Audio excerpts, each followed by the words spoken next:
hati-hati, tidak semua ujian itu sifatnya bisa berarti menjadi hukuman atau pengingat. Boleh jadi tanda cinta dari Allah Subhanahu wa taala yang mulai menyukai ibadah kita kepada. Kedua, al-bu'dul ijtimai, hablu minan nas. Ya, sosial, hubungan dengan manusia, hubungan dengan lingkungan. Karena itu seringkali ada kalimat iman dilekatkan pada hubungan-hubungan sosial kita. Ya, Quran surah kelima misalnya ayat yang pertama, ya ayyuhalladzina amanu aufu bil uqud. Hai orang-orang beriman, tepati janji. Ya, kita berjanji dengan orang, ya tepati. Ya, kita berjanji komitmen dalam perdagangan, tepati. Ya, Quran misalnya surah ke-49 ayat 11 sampai dengan 12. Ya ayyuhalladzina amanu la yaskhar qaumin qaum. Hai orang-orang yang telah beriman, jangan saling mencela. Mencela kan hubungan sosial. Iman seseorang mencegah dia berbuat buruk pada orang lain. Ya ayyuhalladzina amanu la yaghtab ba'dukum ba'dha. Hai orang-orang beriman, jangan saling gosip. Ya, iman seseorang mencegah dia membicarakan keburukan orang lain. Iman puncaknya nanti semua anggota tubuh kita dibuka dengan iman. Wa qul lil mu'minina yaghuddu min absarihim. Katakan pada pria-pria beriman, pandangannya pasti memandang yang baik. Iman seseorang mengarahkan mata memandang yang baik. Ketika yang dipandang tak baik, ghaddul basar, yaghuddu min absarihim. Ya. Ya ayyuhalladzina amanu kulu min thayyibati ma razaqnakum. Hai orang-orang beriman, kalau cari nafkah maka cari yang baik-baik. Di langkah kaki orang beriman akan dibimbing oleh Allah, nggak mungkin melangkah pada tempat yang haram. Nah, subuh ini diingatkan kita. Sampai dengan subuh ini kita hidup 30 tahunkah, 40 tahunkah, 50 tahunkah, di bawah itukah, di atas itukah? Coba cek sudah puluhan tahun kita beriman, berapa dari energi iman kita yang bisa membimbing tubuh kita beramal soleh? Nah, jangan-jangan sampai subuh ini belum seimbang. Cita-citanya surga yang paling tinggi, tapi amalannya belum maksimal. Salatnya belum maksimal, bacaan Qur'annya bahkan untuk membaca pun masih belum fasih. Anak kecil 4 tahun sudah menghafal, Anda diberi 40 tahun, baca saja sudah belum lancar. Terus Anda berharap surga. Anda mau sampai berapa tahun lagi diberikan demikian? Mau berapa puluh tahun lagi diberikan kesempatan untuk mendekat kepada Allah? Rumah sudah dekat dengan masjid, belum mau ke masjid juga. Sudah dikasih banjir, ngungsi ke masjid, masih nggak sholat juga. Ya perlu bagaimana lagi? Nah, itu kadang-kadang selalu ada kehidupan di sekitaran kita. Kalau diteruskan ayatnya ketemu. Ya, walanudziqannahum minal adzabil adna dunal adzabil akbar la'allahum yarji'un. Kadang-kadang kami kirimkan pengingat. Ya, jadi kalau musibah itu sifatnya 3 nanti. Untuk orang soleh itu tanda cinta. Ingat, orang soleh itu kalau Allah cintai, kadang-kadang diberikan musibah. Ya, innallaha idza ahabba 'abdan ibtalah. Hadisnya sahih. Sungguh Allah itu kalau cinta pada seorang hamba dikasih ujian. Karena dengan ujian itu ada kesabaran, dan rumus sabar adalah jalan paling cepat mendekat kepada Allah. Innallaha ma'as sabirin. Al-Baqarah 153. Ya, ya ayyuhalladzina amanu ista'inu bisabri wassalah. Ya. Innallaha ma'as sabirin. Ya, sungguh Allah sangat dekat dengan orang-orang sabar, dan sabar itu kalimat pembuka bagi orang yang pertama masuk surga. Ya, Quran surah ke-13 ayat 23 sampai 24. Jannatu 'adnin yadkhulunaha wa man salaha min abaihim wa azwajihim wa dhurriyyatihim wal malaikatu yadkhuluna 'alaihim min kulli babin salamun 'alaikum bima sabartum fa ni'ma 'uqbad dar. Ada orang-orang yang sudah akan masuk surga. Ada yang bahkan menggandeng bapaknya, ibunya, suaminya, istrinya, keluarga besarnya ikut di belakang karena amalan soleh dia dengan izin Allah memberi syafaat kepada keluarga besarnya. Ya, kebanyakan ahli Quran. Begitu masuk disambut oleh para malaikat di setiap pintu surga. Jadi begitu akan masuk, malaikat berjejer di setiap pintu surga. Semoga kita bagian dari orang-orang itu insyaallah. Ya. Kata malaikat, salamun alaikum bima sabartum. Selamat. Itu setiap lewat pintu surga dikatakan selamat bisa lewat sini, selamat bisa lewat sini. Puncaknya ke surga yang paling tinggi. Bima sabartum, karena Anda sabar saat berada di dunia. Jadi musibah bersanding dengan ujian, ujian temannya sabar. Quran surah kedua ayat 155 sampai 156. Ya, walanabluwannakum bisyai. Setiap orang hidup kami akan uji dengan berbagai macam ujian. Minal khauf wal ju' wa naqsi minal amwal wal anfus wath thamarat wa basyiris sabirin. Tuh, ada kekhawatiran, ada kelaparan, ya, lapar, wa naqsi minal amwal, harta berkurang. Wal anfus, ada yang sakit, sebagian keluarga wafat. Ya, wabasyiris sabirin, berikan kabar gembira pada orang sabar ketika diuji. Karena saat diuji itu muncul kalimat Allah, astagfirullah, ada yang berdoa, ada yang tahajud. Ibu uang belanja telat 3 hari, tahajud malam, gitu kan? Terus mulai puasa, gitu kan? Itu kan amal saleh.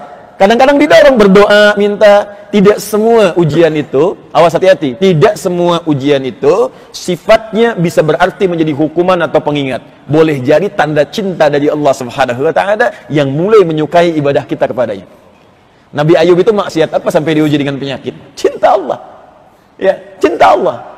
Nabi Zakaria punya maksiat apa padahal tiap waktu berdoa sampai rambutnya putih, tapi diuji belum punya keturunan? Cinta Allah. Supaya semakin memuncak kemudian ibadahnya, semakin tingkat maksimalnya terjalin. Itu poinnya. Ada yang kedua, sifatnya pengingat. Ya. Dan yang ketiga, sifatnya hukuman. Hukuman ini pun bagian dari tanda cinta. Karena kalimat Qur'annya begini. La'allahum yarji'un. Supaya balik lagi ke jalan yang benar. Jadi kalau saya sudah berikan hukuman ini sebagai contoh saja saat di dunia. Ya, dan dia belum sadar denganku, belum mau dekat kepadaku, dengan cara apa lagi aku mesti mengingatkannya. Itu bagian-bagiannya. Jadi itu golongan pertama. Jadi saya mohon apa yang dibacakan oleh imam tadi, kita koreksi dulu kehidupan kita. Atau golongannya begini, ada orang yang merasa soleh nih. Cuman nggak sadar dia pun salah. Maksudnya, ada orang merasa soleh, cuman nggak sadar dia pun salah. Karena kesolehannya hanya diukur dengan dimensi yang pertama saja. Tahajudnya rajin. Puasanya jangankan Senin Kamis, puasa Daud pun dia kerjakan. Baca Qur'annya dia punya program, bahkan sehari bisa 1 juz. Cuman sayang, dengan orang tuanya bermasalah. Dengan tetangganya nggak pernah akur. Dengan teman-temannya repot. Bahkan sesama muslim pun jadi bahan celaan. Jadi kalau ketemu sudah jadi objek. Itu pun koreksi. Karena ini belum jadi tanda iman yang sempurna. Awas hati-hati.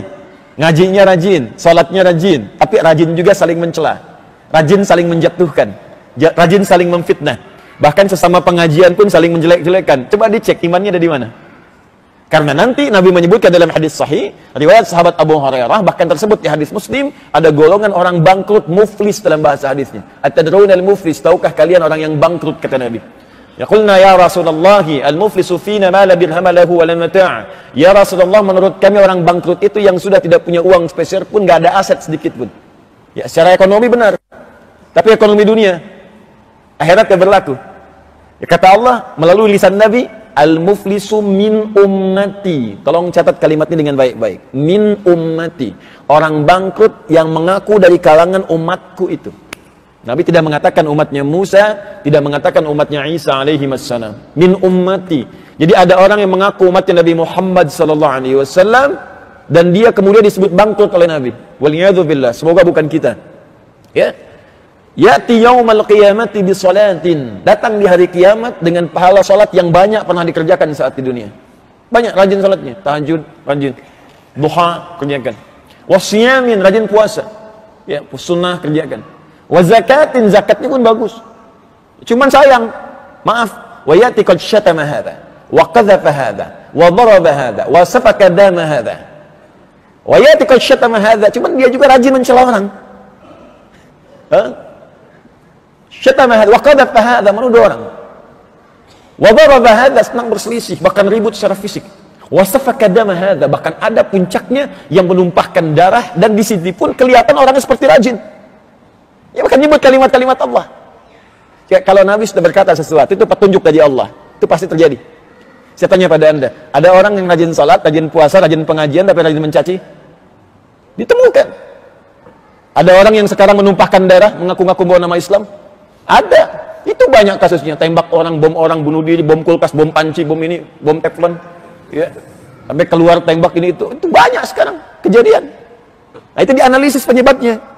Nah, kata Nabi kalau ada yang seperti itu, dari dulu 15 abad yang lalu sudah diingatkan. Pengingat itu kepada kita mengarahkan jangan jadi bagian dari situ, karena itu bukan real iman. Bukan real iman, jadi diminta sadar kita. Kalau ada yang seperti itu, maka dia, kata Nabi, diilustrasikan begini. Perhatikan kalimatnya. Tu'khadhu hadza min hasanatihi wa hadza min hasanati. Kalau ada orang berbuat demikian, maka pahala salat yang banyak tadi dikumpulkan, ini nanti akan dipindahkan secara otomatis kepada perbuatan zalim untuk menutup dosa yang pernah dilakukan, dikerjakan. Misal, ada orang sholat, selesai sholat, mencela orang lain. Maka pahala sholatnya diambil, dipindahkan untuk menutup dosa celaannya. Ya, ditransfer otomatis kepada yang dicelanya. Habis. Makanya kalau dicela nggak usah marah. Lagi ditransfer pahala. Dan nggak usah bikin status. Ya. Alhamdulillah lagi ditransfer pahala sama dia tuh. Makanya jangan banyak mencela. Nah, sama pindah juga. Ya, kosong-kosong. Ya. Diambil, pindahkan. Dia puasa, tapi juga menuduh orang, maka pahala puasanya dipindahkan pada yang dituduh. Dia haji, tapi juga berbuat sering berselisih, sering melakukan pekerjaan yang tadi disebutkan, maka dipindahkan, dibalikkan. Celakanya, ketika kemudian ini bekalnya habis, tersisalah satu keburukan dia. Pernah bohong misalnya. Nggak bisa tutup lagi, ini yang disebut oleh Nabi bangkrut. Udah nggak punya modal untuk menutup keburukan yang pernah dikerjakan. Ya, makanya tutup ini dengan bertobat, tingkatkan yang ini dengan meningkatkan amal soleh. Makanya saya sering katakan Allah sangat mencintai pelaku maksiat yang mau tobat dibandingkan orang soleh yang tidak pernah merasa salah. Nah, kalau sudah seperti itu diingatkan oleh imam kita tadi. Afaman kana mu'mina, kenapa kamu nggak pilih orang beriman? Nggak sama dengan orang yang ingkar. Ya, coba dilihat lagi, perbaiki hubungan kita sebelum pulang. Nah, ada waktunya pasti tiba akan pulang. Sudah pasti akan tiba waktunya pulang. Makanya di dunia pun diingatkan, habis ini pulang. Nggak ada yang terus-terusan di masjid. Silakan cek siapa yang tinggal terus-terusan di masjid. Nggak ada, pasti habis ini pulang. Ya, itu cuma